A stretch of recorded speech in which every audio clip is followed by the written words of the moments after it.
Instagram ઉપર દેશી બંદૂક સાથેનો ફોટો અપલોડ કરનાર સોમાણી વાંઢના યુવકને ગાગોદર પોલીસે દેશી બંદૂક સાથે ધરપકડ કરી.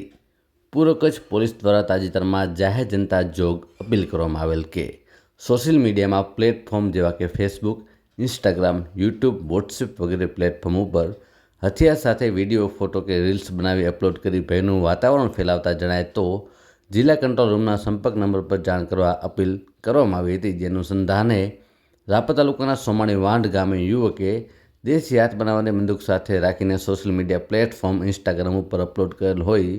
ગાગોદર પોલીસ ટીમ દ્વારા દેશી બંદૂક સાથે ફોટો અપલોડ કરનાર સોમાણી વાંઢના દેવસીભાઈ કબીરભાઈ સોમાણીના કબજામાંથી ₹2500ની કિંમતની દેશી બંદૂક હસ્તગત કરી લેવામાં આવી હતી. આ અંગે પોલીસે આર્મ્સ એક્ટ તળે ગુનો નોંધી કાયદેસરની કાર્યવાહી કરી હતી. ગાગોદર પોલીસ મથકના પોલીસ ઇન્સ્પેક્ટર V.A. સેંગલ તેમજ સ્ટાફ આ કામગીરીમાં જોડાયો હતો.